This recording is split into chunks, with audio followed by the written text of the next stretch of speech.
With infections hitting a record high, Brazil is now one of the world's top hotspots for the CCP virus. As of today, Brazil has over 700,000 confirmed cases and nearly 40,000 deaths. The country's health system is on the brink of collapse, and workers had to dig large-scale graves to keep up with burial demands.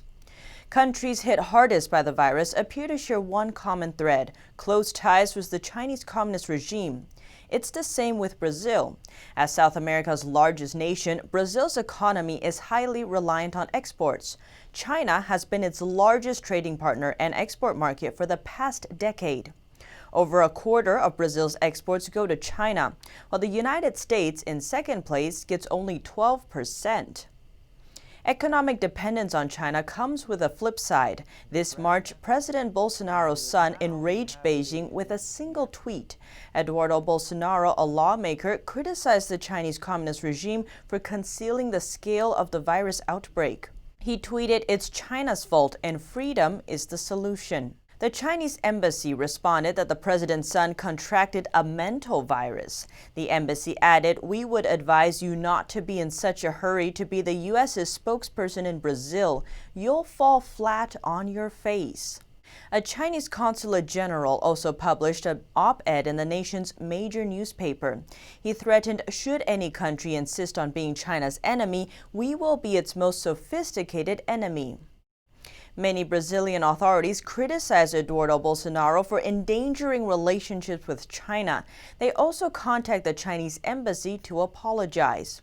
This includes the head of Brazil's Senate. He apologized in the name of Brazilian parliament and praised China, saying its crisis management set an example to the world. A day before the apology, he tested positive for the CCP virus. A week after the diplomatic spat, Brazil's largest city, Sao Paulo, had a strange incident. Residents in over 70 neighborhoods of the city and its metropolitan region reported a water shortage and decrease in flow. This couldn't come at a worse time when proper hygiene is needed for lowering virus infection. Residents suspected water rationing, but authorities denied it. They also said there's no shortage of state water resources. One of the region's water suppliers was acquired by a Chinese construction company 2 years ago. After the takeover, China state media reports the water supply system will serve 1.5 million people in Sao Paulo and help ease the water shortage in the region. The company delivers water to Sao Paulo's metropolitan region and is interconnected with other systems that supply greater Sao Paulo. It's unclear if the water shortage was related to the diplomatic incident. Authorities didn't give reasons for the water shortage. Aside from the water supply company, China owns other key assets in Brazil. In 2017, China State Grid bought one of Brazil's largest power distributors, CPFL. This company provides electricity to 10 million customers. China's investment came at a time when the Brazilian government was in need of quick money. Around 2017, bugged by budget deficits and eager to raise money, the previous administration planned to privatize and sell off state assets, from the national mint, airports, and highways to the country's largest power company.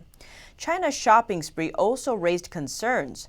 President Bolsonaro warned before that the Chinese are not buying in Brazil, they are buying Brazil. He has repeatedly criticized Chinese investment as a threat to national security and economic sovereignty. In 2016, China took over two of the largest hydroelectric dams in Brazil. With the deal, the Chinese company became one of the biggest power producers in the country.